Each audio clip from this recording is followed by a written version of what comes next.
Well, we're getting a great big object lesson in remembering people, commemorating people, celebrating people's lives. We're getting this big skit. It has uniforms and outlandish hats and dresses and music and choreography and dignitaries and just an amazing program schedule of these events, and it's all being done for Queen Elizabeth II. Quite an impressive woman, lived what many people consider a very successful life, a very pleasant life, a life that she seemed to enjoy, and people enjoyed her being alive, and thankfully she lived a very long time. That's always a blessing for people to live a long time. And of course she had her difficulties, she had probably things that she would have liked to see that she never saw.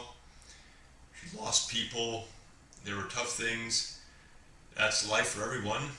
But in general, probably a more pleasant and easier life than a lot of people have due to being extremely wealthy. And I know she's getting some flack for that. The royal family has always gotten some flack for that, and I think that's fair. You see, there are some poor people who die and don't receive that kind of pageantry. A lot of people die a lot younger because of the hardships that they have in their lives. But I certainly don't think it's wrong to celebrate the life of Queen Elizabeth, and I'm happy to see this great remembrance of this woman. It's an important thing. We should do that to people. We should do that while they're alive. We should do that to them when they die. We should remember people.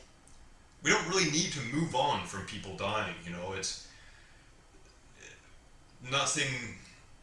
Sometimes it's fine to just dwell on the past. I know it's a funny thing to say, but there's some great things to remember. There's something that we should never forget, and people are in that category. We don't really need to move on from people. If we're sad about someone dying, it's okay to always be a little bit sad. Let that sorrow just kind of be a part of who we are, especially if it can turn into compassion and thoughtfulness and kindness for others. If that sorrow can soften us and make us more thoughtful and more appreciative, then that's something to hold on to. It's a good thing. Jesus was a man of sorrow and acquainted with grief, and his sorrow drove him to do many wonderful things and to teach people to do wonderful things.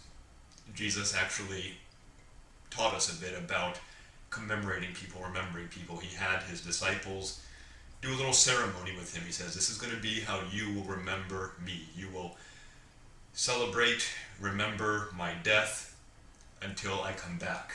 And that's pretty neat, something that we can remember and something that we should do for each other. We should celebrate each other in life, celebrate each other in death. Always remember, never forget. People are too valuable to be forgotten. There was another story. On the same day as that funeral, a migrant woman living in a shelter in New York City. She was a mother, and she killed herself. We should never forget people. We should dote on them in life. That is when they certainly need the most attention, the most love. That's when we gotta pay attention to people.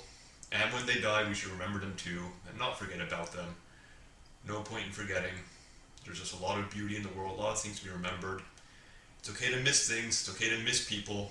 People are unique. You can't get them back, you can't replace them. Life is just so, so precious.